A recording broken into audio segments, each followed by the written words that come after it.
Good afternoon, everybody. Welcome to Effective Resume Thursday. We're very glad you're with us for our last session of the year. Today is December 17th, 2020. Please note this event is being recorded and is currently live on Facebook. The recording will be on the Career.W Facebook page and on the Career USA YouTube channel for others to view in the future. By participating in this event, and if you happen to post a comment in the chat box or have your microphone or camera on, you give consent for your comments, name, and picture to appear. If you're on Zoom, we ask that you use the speaker view, which is in the lower left-hand corner. And where you see that red arrow, you can grab that little white line there. And if you're on a PC or Mac, you can slide it back and forth and make your adjustment, whatever ratio you want between the speaker size of the speaker and the size of the PowerPoint.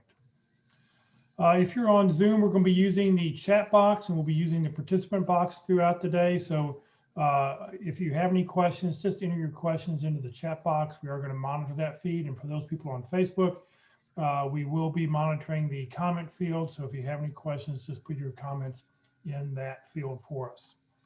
We are going to review 1 or 2 resumes today. So if anybody would like to have their resumes reviewed, you're welcome to submit that. Please remember that your information will be on Facebook and YouTube. So if you want to delete your header information before you submit it, that'll be just fine. You can just send it directly to Carol, or you can send it to webmaster@careerdfw.org, and we'll share it from there. All right, well, good afternoon, everybody. My name is Jeff Morris. In 2008, I founded Career DFW to help people in the DFW area with their job search.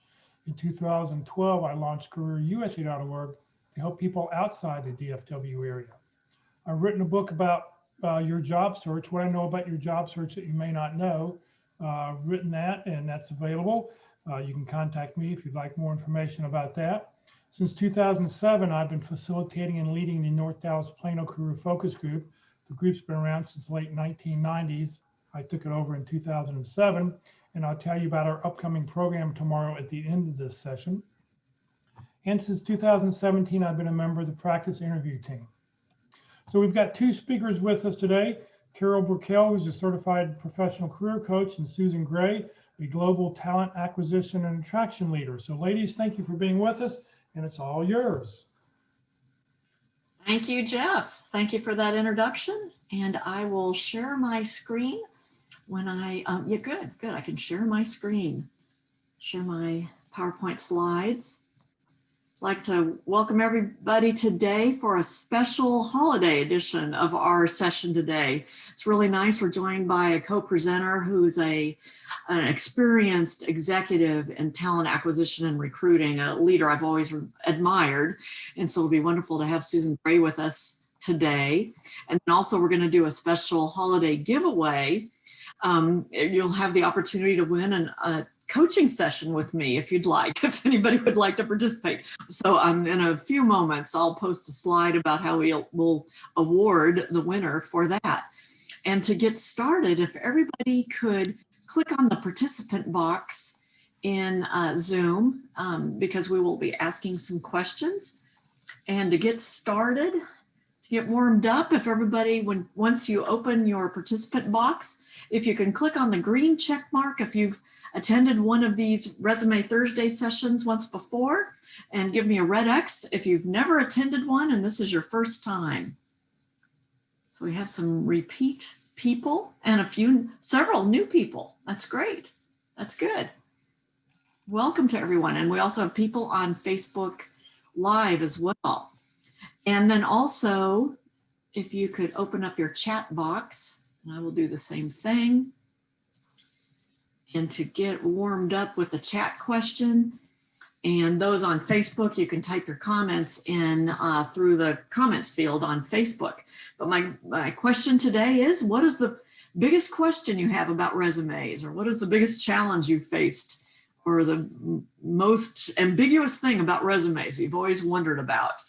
Or maybe you've had contradictory advice on resumes. Whatever your biggest question is, go ahead and type that into chat. And as we're sharing our feedback and ideas for you today, it's your job really to sift through all those different ideas from different perspectives and choose what works best for you, because you will be hearing, different ideas from different people based on different experiences. So you just need to listen and choose what works best for you. And people have already started to type in their biggest questions, the appropriate length. We'll talk about that. 2 pages seems to be the sweet spot. We'll talk about that. Matching the ATS with your resume.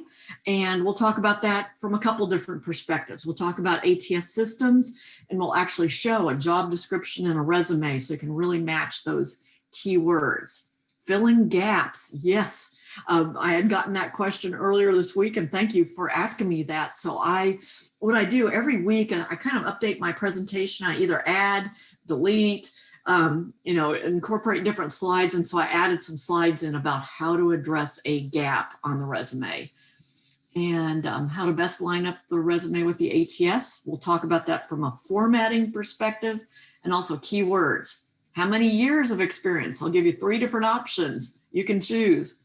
Good. Okay. So I think we're off and running with that. And by way of background, I see many familiar names out there. And so many of you know me, that I've been a hiring manager for many years, worked for an IT company, EDS, that was acquired by Hewlett Packard in 2008. And then I took early retirement in 2012 and gained experience as a recruiter, because I knew eventually I wanted to become a career coach. So it was very valuable to get that actual experience, both in an agency environment and a corporate environment. And I've placed candidates in a variety of different roles. And like Jeff, I've been a Dallas Pit Crew panelist. This is the practice interview team. If you've spent some time working on your resume, I encourage you to spend an equivalent amount of time practicing your interview skills, because that's how you'll land a job. And we've posted information in the chat box regarding how you can access and get and schedule a practice interview through the Pit Crew. Basically, just send an email to dallaspitcrew@gmail.com and include your resume and a job description, and we'll set you up and do a mock interview and provide valuable feedback. And then also, I've been certified by the Professional Association of Resume Writers and Career Coaches. And today I'm really pleased to introduce Susan Graye. And Susan, if you'd like to introduce yourself and also what you're currently doing and any hot jobs that you're currently recruiting for. I would love to. So my entire career pretty much has been focused in terms of talent attraction as well as acquisition. So to translate recruiting management, sourcing management, in terms of the work I've done, hope to be able to share with you some of the tips and tricks I've learned, not only in terms of resumes, but interviewing and what recruiters look for, as well as what, companies look for in terms of assessment and selection. As Carol mentioned, I am currently helping out a client. The name of the company is Vontier. They're a multi-billion-dollar company, brand new company, went public October 9th. And one of their divisions, which is a software as a service company, Insight 360, has a immediate need for a DevOps lead as well as a cloud architect. And then we are hiring someone to help on a contract basis with talent management. So I will put in the chat my email. If anyone is interested, encourage you to reach out to me. I'll give you the link to apply, and thrilled to be joining you today. Great. Thank you so much, Susan. It's so wonderful that you're doing that recruiting work right now. And also, as I mentioned, I worked for a recruiting agency, and I worked at Next Step Recruiting. And since I retired from there, I've kept very close in touch with the recruiters there. I talk to them every week about their hot jobs. And I highly encourage you, if you have never reached out to an agency recruiter, please reach out to Susan if you meet the requirements for the 2 jobs she mentioned, the DevOps and then the cloud architect. And then if you meet any of these requirements for this job, these jobs that I'm listing on the screen, senior accounting manager, financial analyst, cost analyst, or accounts receivable, tax accountant, please reach out to me and I can introduce you to a wonderful recruiter at Next Step Recruiting, and then he can become your advocate and get you presented to the hiring manager. And then also Next Step Recruiting is always looking for accountants, HR people, and administrative people, and sometimes sales, marketing, and administrative, and mostly in the Dallas-Fort Worth area. A lot of jobs can be done remotely now. So I highly recommend, as part of your job search strategy, to get connected with a recruiter, and they can be your advocate. So those are just a couple opportunities there. And once again, here's our special holiday agenda today. And I wanted to do something a little bit special, so I will be giving away a free gift of a career coaching session with me. And I've been able to help hundreds of people over the last couple of years with any phase in the job search process. And the bigger the challenge, the more I like to roll up my sleeves and dig in and really help you talk through that challenge and help you brainstorm about solutions.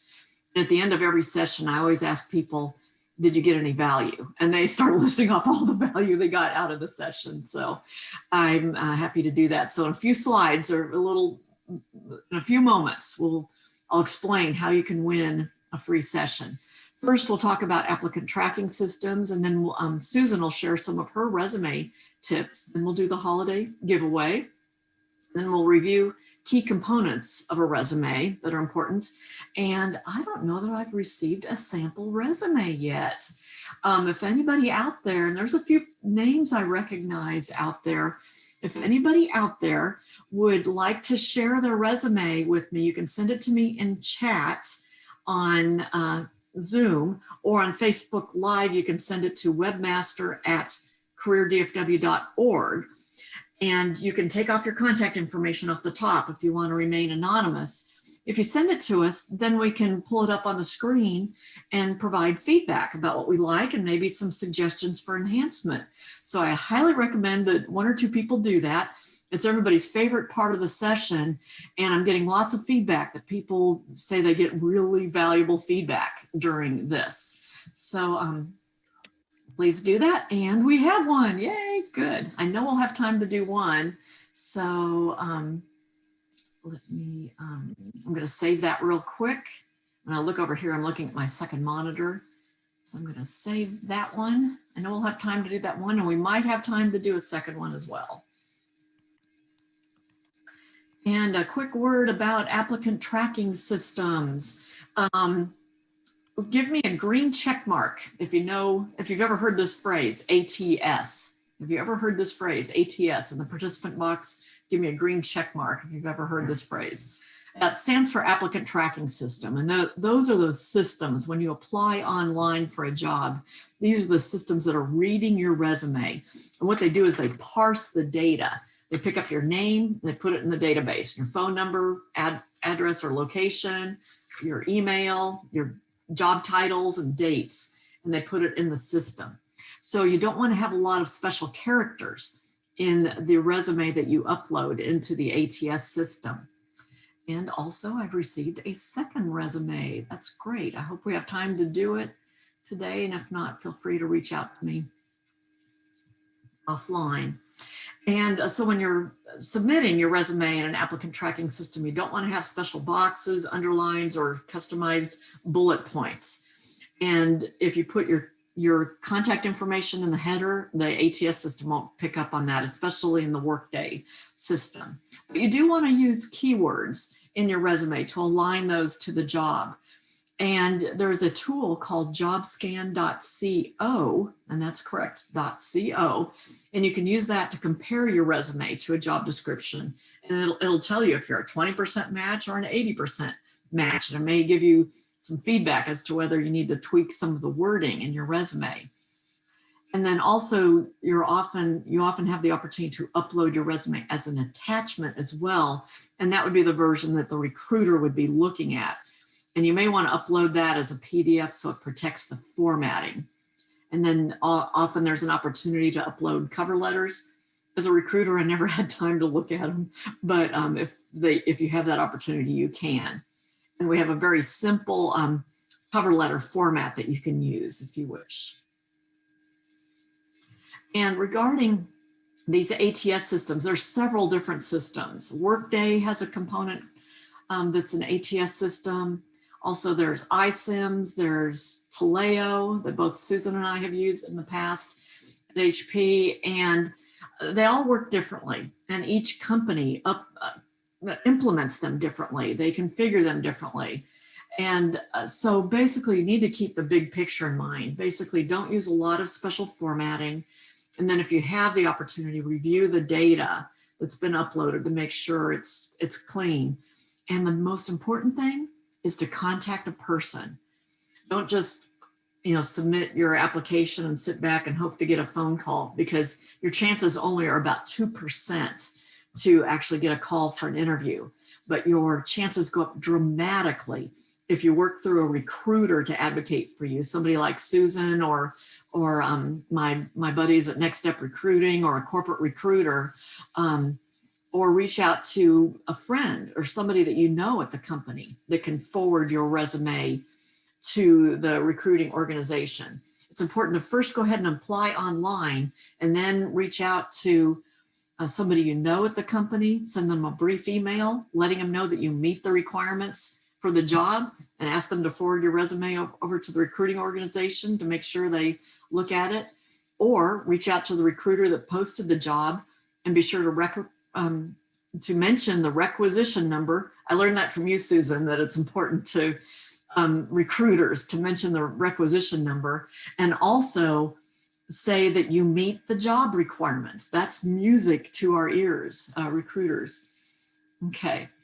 And then also, so either reach out to somebody you know, reach out to the recruiter who posted the job, if you can see their name on the job posting, or do some searching, go to the LinkedIn company page for that company, click on people, type in talent acquisition or recruiting, and look for a recruiting manager and reach out to them and let them know, I applied for your job, requisition number, and I meet the requirements.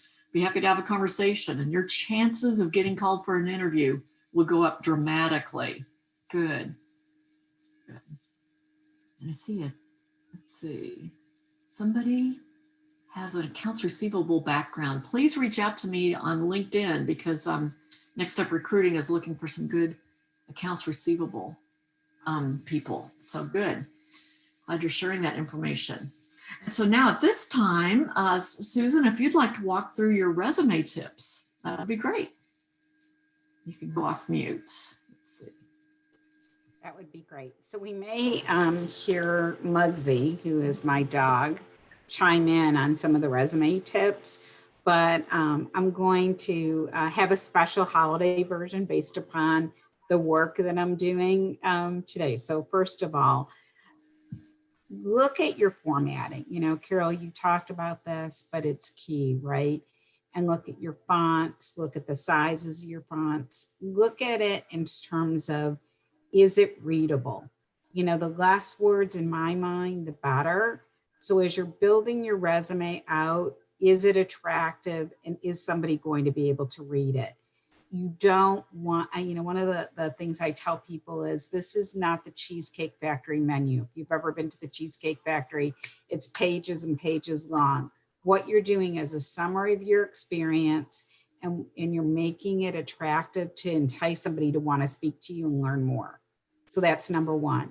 Number two, in terms of having worked with some of our managers, they are really keen not having you give a task list. I've done this, this, this, this. These are all the things I've done. Really, really focus in terms of, what have you accomplished? What was the situation? What was the action? What was the result? And if you have metrics, include those metrics in what you're talking about. I'm working with leaders right now. They don't just want to hear you implemented a system. I implemented the system. As a result, I saved the company money. As a result, we improved productivity. As a result, we won XYZ award. I have their results and accomplishments, but those metrics and quantifying it is so key. The action verbs to start each bullet. The less words I mentioned before, the better. So always start out with action verbs. Carol, thanks for pulling those up. There's things on the web that you can use, spearheaded, glad, and make sure not every sentence starts the same way. The other thing you may want to do, and Jeff, I know we've talked about this in past sessions, is you might want to build a master resume, but narrow it down based upon the position. So you may not want to keep everything on every position you apply for. Help customize it for the position, make it easier for the recruiter to find the things that are going to attract them to you and why you're a great talent. A new one for you, and this one I see quite a bit in the technical area. If you've been working contract positions, so you have multiple positions that are short stints because they've been a contract role, help the recruiter understand, or the hiring manager, that was a contract role. I just had to consult with one of the agencies that supports us, make sure he did that. So if I look at somebody, they've had 5 jobs in the last 4 years, I'm concerned.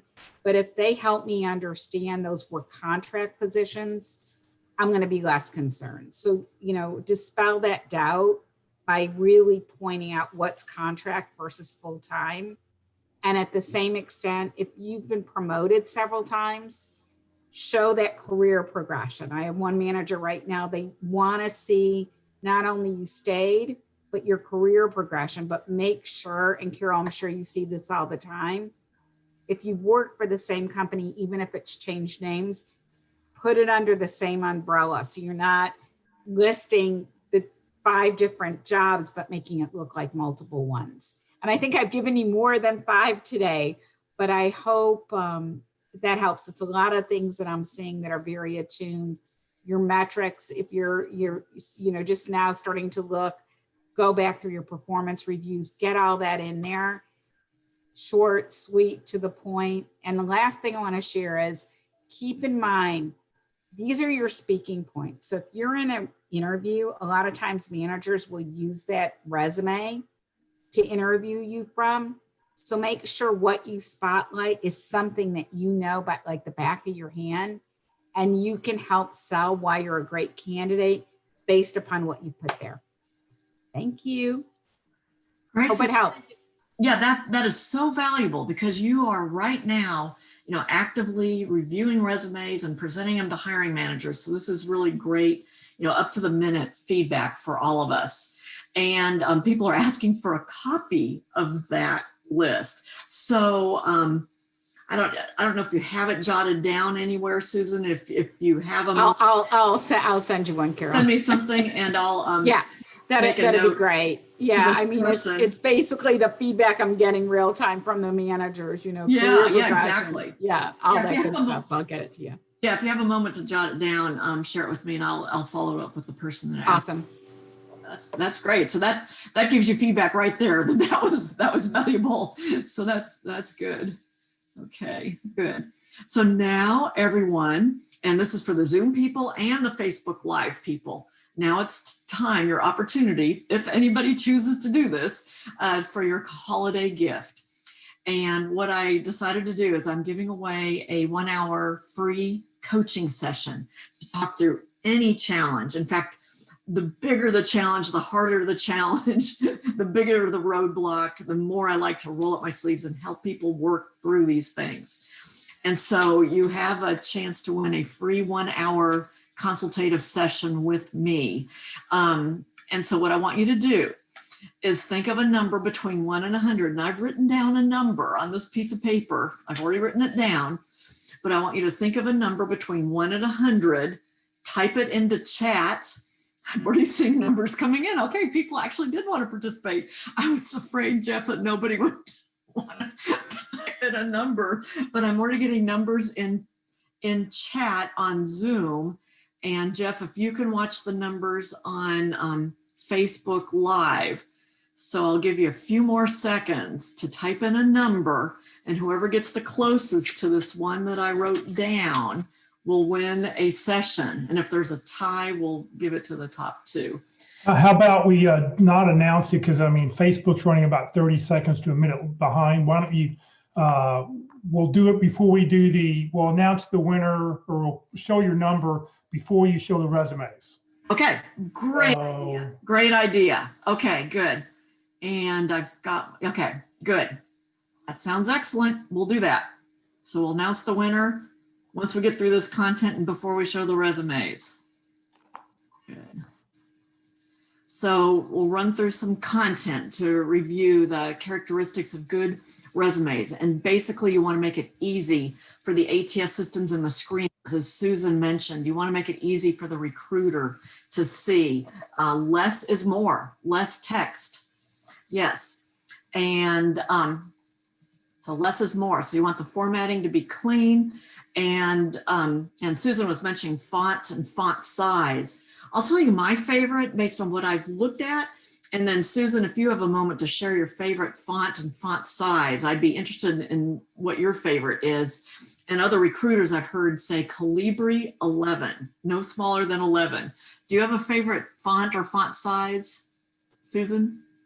I don't have, great question. I don't. I'm more looking at the formatting. So to make sure the font size is the same in your bullets, the same in the headlines, and there's consistency of formatting. What I don't like seeing is like some of your bullets are size 11, some are 10, where it's all over the place. And I'm a big fan of bolding things. It's just my personality. If there's things I want to spotlight, I'd like to bold it to make sure they stand out. Interesting. Great. Okay. Thank you for sharing that. And overall length. As I've talked with recruiters and career coaches and reviewed statistics, the sweet spot seems to be for professional people to have several years of experience or more, 2 pages. However, there could be examples where it could be longer, especially in higher education or even just education or highly technical roles where you may have extra pages to talk about maybe publications or other things. And the number of years, I think we have a polling question about this one because there are 3 different options and you can really kind of choose what works best for you. So those that are Here, will you go ahead and go to your next slide? That way people on Facebook can see the information. Oh, okay. You're there you go. Okay. Perfect. Okay, good. So let us know what you prefer, whether it's option A, B, or C. A is where you show all of your experience. B, where you really only show 10 to 15 years, your most recent experience, and then cut it off. And C is you show the details of the most recent 10 to 15 years. And then you also have a section that says prior relevant experience, and you list your company names and titles, but you don't have to list a lot of information or dates. And I see we're seeing a variety of people have used all of these options.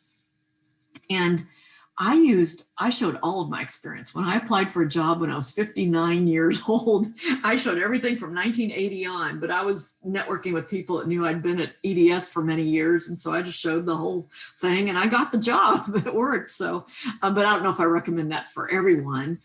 And as a recruiter, I saw a lot of resumes that fell into the category, the B category, where people only showed the last 10 years. And what I felt as a recruiter is I was only seeing part of the picture. It felt chopped off, especially if the job titles were director, VP. I'm like, didn't you have some other experience? And also, sometimes there was confusion during interviews because I would ask a question. Tell me about a time you worked, did you ever work in the telecom industry or something? And they said, oh yeah, I worked for Verizon. I'm like, well, it's not on the resume. And they said, oh, it was a long time ago, and didn't put it on the resume. And that just causes confusion if you refer to something that's not on your resume. So I found I like option C. As a recruiter, I liked it. And I found hiring managers liked it because it shows more of the full picture, where you can go into more detail about the most recent 10 to 15 years, but also say prior relevant experience list. It doesn't have to be all the companies you work for, but maybe a couple of key companies that you may want to mention, or a couple of key job titles, just so it shows the full picture of your career. Good. Okay. So thank you for that. And then I had a special request about how to fill a gap on a resume. And sometimes people have gaps between jobs, or right now we're seeing a lot of people that were maybe laid off in 2019 and then COVID hit. this year. And so people have had extended time, since they've had a full-time job. And so what I do is I ask people, what have you been doing during that time? Have you been doing any community leadership, not just volunteering, just volunteer work, but actually taking a leadership role? Have you done any consulting, even pro bono consulting, even maybe for your church, a church office or something? Have you done any continuing education? Have you gotten any certifications that would be of value to an employer? And then if so, add some bullets to that. And so here's an example, and this is what the type of text I would put in if I were putting in something to fill in a gap recently. I would say something like, instead of a company name and job title, I would say community leadership and consulting, and list a couple of bullets, such as serving as a panelist and a coach for the Dallas Pit Crow. Or the second bullet, provide consulting services to a local nonprofit organization on how to prepare to conduct job interviews. And I actually did do consulting services for a nonprofit. It was for my church, but it was, they called me in and I met with, the leader there and helped them. I spent actually about an hour and a half or almost 2 hours with them, helping them prepare to hire a staff member. So those are some ideas for filling in a gap. And then recently also I was helping somebody and they put on their resume extended FMLA because they needed to take some time for family leave, but they didn't have any bullet points. And I said, did you spend any time like planning and scheduling or working with healthcare providers or delegating or directing or negotiating? And he went, oh yeah. I said, well, you might want to put a couple of bullets with those kind of words that would be of interest to an employer, that would be of value. Negotiating, delegating, hiring, firing, healthcare providers or whatever. So he was going to add some bullets in there that would add value. Okay, now we'll walk quickly through these key components of a resume. These are some of the key components. You might have other components like publications, certifications, or other things, but we'll walk through these. The heading, again, as Susan mentioned, you want to keep it clean and easy to read and have your contact information. And you don't need to include your physical street address. And as I'm studying more and more about applicant tracking systems, I'm hearing more and more, it's better not to make your email and LinkedIn a hot link, but just have it typed in text because it can throw off some applicant tracking systems. And then your summary section is very important. At the top of the resume, make it very clear who you are, what kind of person you are. If you're a business analyst and you're applying to a business analyst job, put it there front and center. If you're a project manager and applying for a project management position, put it front and center. If you're a sales professional, put it right there. Make it easy for the recruiter to think, wow, that's the person I'm looking for. And then include a very brief summary of who you are as a professional, leveraging some of the keywords you're seeing in the job description. And we recommend about 3 lines. Anything more than that becomes a blur of words. And then areas of expertise, highlight some of the key skills that you have that relate to the job. And don't use overused phrases like hardworking, detail-oriented, team player, because everybody needs to be hardworking, detail-oriented, and a team player. Don't use those overused phrases, but use specific professional skills that the hiring manager is looking for. And if you have any questions along the way, you're always welcome to submit those into chat on Zoom or in the comments field on Facebook Live. And then an optional section you can have at the top of your resume is a key accomplishments section where you're summarizing maybe 3 or 4 of your biggest accomplishments in your career, especially where you've met certain targets. And I see especially salespeople and business development people need to include this type of a section at the top of the resume. And then in your professional experience section, again, the formatting needs to be very clean. And as Susan mentioned, keep your font size consistent. Yeah, I've seen people sometimes switch back and forth between font 10 and 11 or something like that. And make sure your verbs are parallel for the past jobs in the past, make sure all the verbs are in the past tense. And if you have a current job, it might make sense for them to be in the present tense, but if it's a project you completed, sometimes you have to use the past tense. Okay. And then we've heard some advisors and recruiters say it's valuable to include a one-sentence statement about description of the company, especially if it's a company that you may not know about, that the recruiter may not know about. Okay. And it's good to list not more than 5 to 8 bullets per job, and they should focus on results, as Susan mentioned, not just read like a task list. And to get to that result, if you ask yourself the question, like you read a bullet on your resume, and if you say, so what? So what was the accomplishment? What was the result? What was the outcome? It may give you ideas of stronger verbs to use on your resume so you can focus on the result. And here's an actual example. Give me a green check mark if you've seen this example before that I've walked through. This is from a real resume, a real conversation. Somebody I was coaching said they developed Visual Basic programs to automate the conversion and migration of data.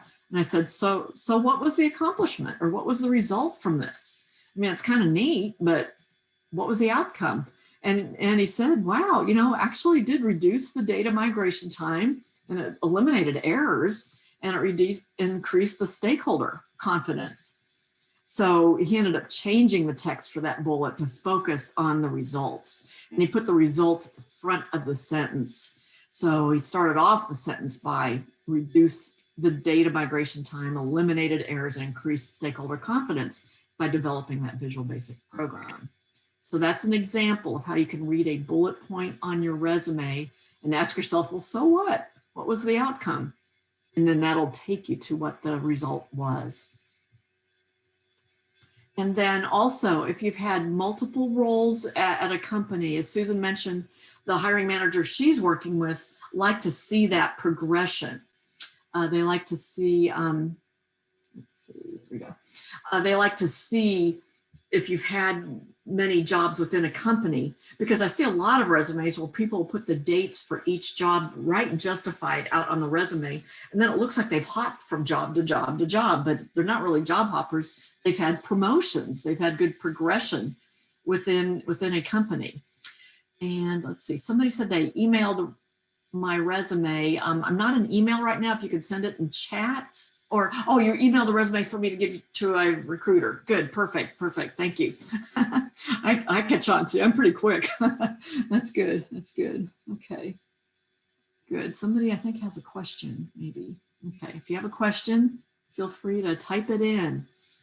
Good, so this is what we recommend if you've had multiple roles within a company. Put the full dates that you're with the company. And then if your company has changed names, what you can do is give the current name of the company followed by the old name, or the old name with the date of the acquisition.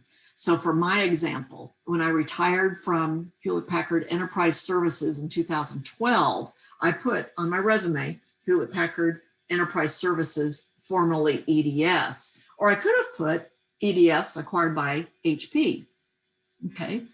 And then we've got a question from somebody in the audience. What if you consulted for 3 years consecutively, then went in-house, and then did another 3 years of consulting? This is a good question for Susan, if you have a moment to think about that question. This is somebody who had a block of time on the resume, 3 years doing their own independent consulting work. Then they went to work for a company. Then they left that and then did consulting again. How do you recommend they show that on the resume? That's a good question. So you can do it one of 2 ways. I think you can show it as your Okay, the volume is low. employer from a consulting standpoint. The second thing is, or you can. Say that again, Susan. I'm sorry, we couldn't hear. Yeah. Good. Oh, so there's a couple different ways you can do it, right? One is you can do it chronologically. The other is you can show your consulting company and show the different dates that you did that. I think the key thing here is be very consistent in terms of what you did, the projects you worked on, and your accomplishments. So was it the same type of consulting? Did you work on different projects? Carol, you mentioned industry. If you've worked with specific industries, if you're technical, the technologies you work with. So with the consulting, as much, if not more than anything, you want to be very specific so somebody understands what it is you did and what you accomplished from that standpoint. Hopefully that Right. helps. And I have a Karen- question. You know, Yeah. everybody reads the question a little bit different. So Karen, my question for Karen is, did you do 3 years of consulting at one company and then you went in-house to work as an employee for a year and then you came back out as 3 more years consulting at the same company again? I think what it was, and Karen, you can correct us if we're wrong, that you did independent consulting, and then you went to work for a company. I think that was one of your clients or something. You went to work for I got recruited by someone to come in and shake things up. And then I said, you know what, that's not for me. And I went back and I have an LLC and I was like, I had an idea where I could use different DBAs or, the work was slightly different, but I guess that then I feel like I might get into another problem where I might try to explain myself too much or add in too many bullets because I say the word consulting because I'm trying to be as a non-concise person. I'm desperately trying to be concise, and I fear that I could get in the weeds there. Yeah. So Susan provided 2 options for you, Karen, and one is chronologically, to show the 3 years you were there, then the company you worked for, and then 3 years. Okay. Sorry, I was just confused. So chronologically, like take that break out of it, and then okay. Yeah. Or the other you can- option, or the other option is list, most recently your company name, and then you may say, I'm just throwing out numbers. It was 2010 to 2013, comma, and then 2017 to 2020 or something. You could put that all together at the top and then list that other company name. But then you'd end up with a gap between your older jobs and then that company. Yeah. Kind of like the chronological thing. Yeah, I think it depends. Because you'll still have the dates on there. The other thing to keep in mind is if you go to work for one of your clients, you may want to show that entire period, but show part of that was as a consultant, under your job title. So if you converted, like say you, I did with one came with me. I would actually show that as part of your tenure there, that you were an employee, but show that initially it was a consultant and then that you hired on full time. You can actually do it that way as well. I think in your interviews, because I just interviewed somebody today that's a consultant that wants to join the company. I'm consulting, with full time. I think your key thing when you're interviewing here is you need to be very clear before you go in an interview as to why you want to work for a company, and that my questions as a hiring leader are you a team player? Are you going to be okay in a corporate environment? And why do you want to join me? You've been on your own before. How well do you play in the sandbox? Right. So, that's not as much for your resume, but be sure and, and Carol, I know I threw you some, but I'd almost have a PowerPoint with speaking points that on a monitor that you've prepared ahead of time, Karen, especially if you find you can talk longer than you want to. Just prepare your speaking points in advance and rehearse them. Executives do it. Why not do it for an interview? Okay. Thank you so much, Susan. And Karen, you're welcome to follow up with me on that if as needed too. So good. Okay. And then the next section of the resume is about education and software. And you want to be sure to list your degrees and software skills. And then if you don't have a degree, we actually saw a great example last week in this session with a live example. It was really valuable. Somebody that didn't have a degree, And so you don't want to say bachelor's because it'll look like you're falsifying your resume, and you don't want to have that. And so what you want to do, if you don't have a degree, you can put the school name, city, state, and the area of concentration or your major, and then the number of hours. Like you may have had 3 years of accounting or something like that. So I thought that was an excellent example. That's something we saw in one of these sessions last week. And I wanted to show this slide real quickly, and then we'll get to our drawing. And then I think we have time for one sample resume that we'll talk through. And this is the example of showing an actual, and I'm going to get an annotation mode here. This is a job description over on the left. This is for a business analyst position. And what you want to do every time you apply for a job, study the job description. Take just a few minutes, highlight the keywords, the skills that they're looking for, the requirements, software, skills, methodologies, and be sure if you have those skills, put those into your resume. And this should really only take about 10 minutes or so. It doesn't take much time. It is so valuable to do that. And so you can see we're highlighting some of the keywords in the job description, like documenting business requirements. Make sure, I mean, that's one of the key skills, put it top and center. Improving processes, put that over there. And then be sure to read through their requirements, qualifications, or they may call it what you bring to the job, what methodologies, what software are they looking for. Make sure you're listing those methodologies in your areas of expertise and the software packages in the software section. Good, good. Okay. And then if you're technical, be sure to include software tools you're using. Yeah, to provide context. Oh yes, and your professional background. Provide that context of where you're using those tools. Absolutely. Good. And then awards, honors. Yeah, if it's applicable and you think it would appeal to the hiring manager, yes, absolutely. It's good to show awards and honors, I would say. Okay. But once again, awards and honors tend not to have results. Results sell. So unless there's some kind of, unless you can put some kind of result to it, you know, just because you're awarded Employee of the Month and you got the parking spot closest to the front door doesn't really count. That's a good point.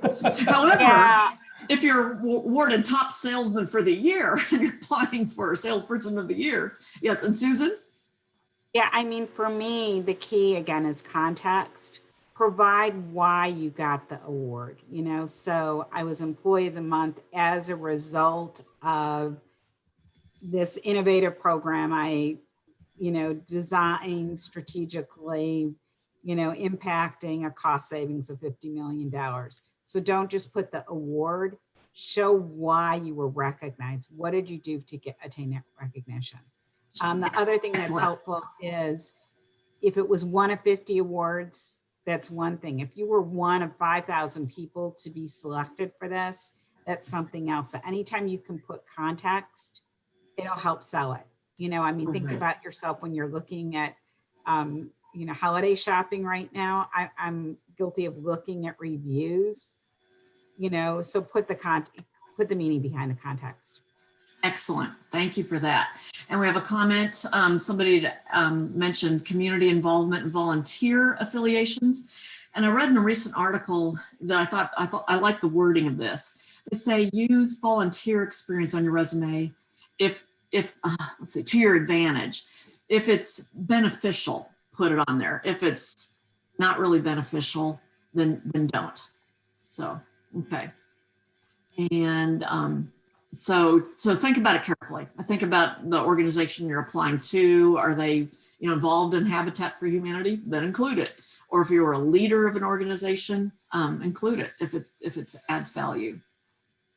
You know, something I just thought of, and this might be something for each of you to think about. The hot topic for 2020, in addition to COVID-19, is inclusion, diversity, and equality.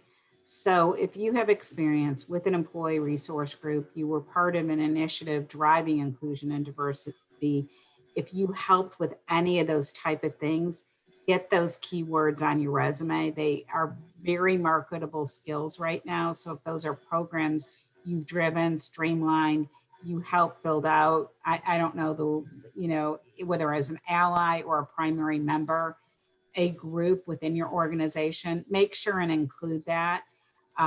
Because it really is a skill that everyone, and I don't think I'm overemphasizing it. It's a very highly sought after skill this year. Okay, great. So drum roll. Jeff, have we had anybody in Facebook Live submit numbers? Yes, we have two people on Facebook have submitted a number. Can you go ahead and tell me what the numbers are that they submitted? 27 and 58. Okay. We have no, And the number, drum roll everyone, the number I had written down was this, 76. so it looks like Michelle will be our winner. Yes, Michelle, you won a session. Great. So I will, I'll follow up with you. And then I'm going to do a surprise. The next closest person was John Wesley. He did 70. I think that's the next closest one. Yeah. Yep. So John, you get one too. throw in a bonus one there. I said my first one was going to be 73. What? I said my first thought was going to go 73, not 79. I graduated 79. Well, so that's good. Well, congratulations. Today's a lucky day. Oh, but I do have a question before we leave. Okay. And it has to do with education on the resume. Now, because of some of the jobs I applied to, they asked for an associate, but I'm at 37 hours. So I checked the associate box, but in comments, I put only 37 hours. I'm 3 hours short. So, and at this point right now, I'm also getting certified for medical coding and billing. So I shouldn't put that on there until I actually achieve that correctly. If you don't have a bachelor's or associate's, don't say you do, because that could raise red flags. Yeah, I know they could fire you afterwards. That's why I put it in my comments, that when they ask for comments, that it's only 37 hours. Right, but don't click that you have an associate's if you don't have one. Yes, so, and then on your resume, you could say associate's program, whatever, 37 hours. I do have that on the resume. Okay, and the medical coding, that's great that you're getting that. That's good. So those are valuable skills. Just be very clear, very honest, because you don't want to raise any concerns. Good. Right. Okay, I think we have 1 minute to look at the sample resume. And okay. And there are a couple of questions in the chat box. I'm pulling up the resume. Susan, if you see any questions you can answer in the chat, you're welcome to go for it, because I may not be able to do two things at once. Well, Caroline asked, in what part of your resume would you highlight a social committee participation? You know, if it doesn't relate to the job you're applying to, I don't think I would list it at all. I don't think it's it's not going to get a recruiter to call you in most cases. Now, if the recruiter also happened to be a participant in that same committee with that same project, it may help, but for the most part, I would say not. Yeah, they could almost think that's a distraction. So I agree with you, Jeff, on that. Unless it's an employee resource group. So it's like, what was the purpose of the committee? If it's an employee resource group, like you were part of the women's group and you led projects and you led customer, focus groups and you led programming, that's one thing. Because a lot of those ERGs do community work, such like that. So I think you need to put more context and put that you can include as part of the bulletin, the employee resource groups you were part of and helped drive, or if you held a leadership. Yeah, exactly. So for example, like in this case, it was supporting the Habitat for Humanity work as an organization and part of the outgoing efforts of the company. Well, I think I would list that under the job then. I would list that under the job that you, under the professional experience, make that the last bullet point of the job. Okay. I think that's where I would list it at, because you did it for that particular company. Okay, great. And I think we just have 1 minute left. So I'm going to this resume real quick. Can you see the resume okay, Jeff? Yes, we're good. Popped away. Okay, I'm just going to do a quick review real quick. I would list a city name at the top if that's to your benefit. Like if you're in Dallas and looking in the Dallas area, that's great. Leading IT manager, I would make this shorter and then add 9 bullet points like our sample that we're sharing. I think we have a sample template in the chat box, so we'll share that where you can highlight keywords to make it jump a little bit more. And leading IT manager, you may want to modify that to be more directly, like if they're looking for an IT project manager, put that title. Leading IT manager doesn't sound like a typical title to me. The right justification of the dates is a little off. Needs to be clean that way. Okay, and most recruiters nowadays are looking at resumes online, so you don't need to have the header information on the second page.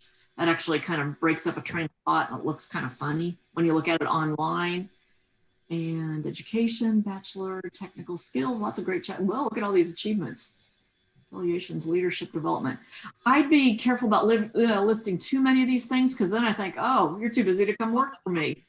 So I would be careful about that. I would, yeah, achievements, I wouldn't list down here. That should be up in your professional. And leadership development courses, it's easy to sit in a class. So I would focus more on leadership roles you've had maybe with a few of the professional places, and then community involvement and interests, maybe not. Only if it's of value. So that's my 60 seconds worth on that. If you have any questions, feel free to follow up with me. And one other quick thing is if you had multiple roles at this company, I'd recommend breaking that out, as Susan mentioned, so you can show your progression. So, and I think I'm out of time. If you have any questions, feel free to follow up with me. Right. Congratulations to our 2 winners, Michelle and John. I will follow up with you and we'll get something scheduled and we'll dive in and get you on your way. Well, great. Thank you all. Thank you, Susan. Thank you, Carol, very much. For those people on Facebook, if you'd like to get the sample T cover letter or the sample resume, please send me an email and let me know what you're looking for, and I will get that sent out to you. If you, upcoming programming, as we talked before, this Friday, tomorrow morning at the North Dallas Plano Career Focus Group, we'll be talking about taxes. We have Susan Holly, who's a master tax advisor with H&R Block. And as we do the last Friday meeting that we have every year, we always have her come talk about, you know, taxes, what you can deduct, what can't you deduct, just things you need to think about being unemployed. So she'll be with us tomorrow morning at 9:30 to 11:30. We are not going to have any sessions the week of Christmas or New Year's, so we will be back in the first week of January. On Tuesday, as we do every Tuesday for LinkedIn Tuesdays, Ruth Lipsky will be with us to talk about LinkedIn special features for job seekers. On Wednesday, we'll do interviewing Wednesdays, and we're going to start our 13-part interviewing workshop over again.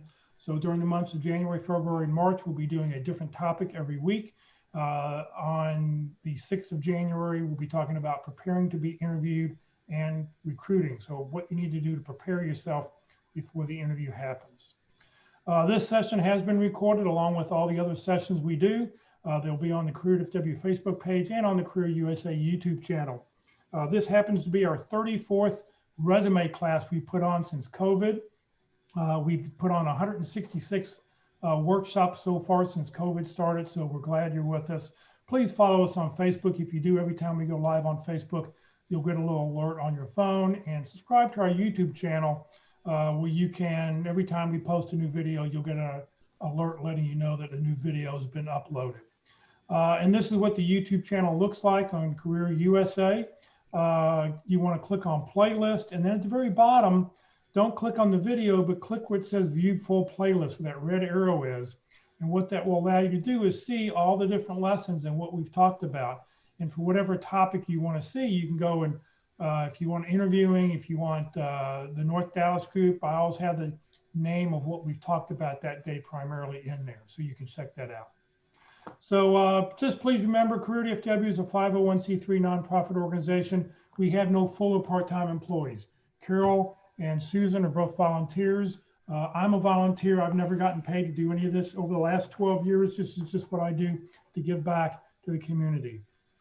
We survive on donations. Please consider when you do get your next great opportunity, when you do land, please consider making a donation so we can continue to do what we do, because there's always going to be unemployed people out there. And if your company happens to offer matching donations, please look us up, allow your donation to double in value. So thank you very much for joining us today. If we don't see you tomorrow morning, have a very Merry Christmas, have a happy last night of Hanukkah, and have a Happy New Year. And we'll see you all next year, if not before. Great, and thank you, Jeff. Thank you, Susan, and happy holidays to everyone out there. Thank you for joining. Thank you.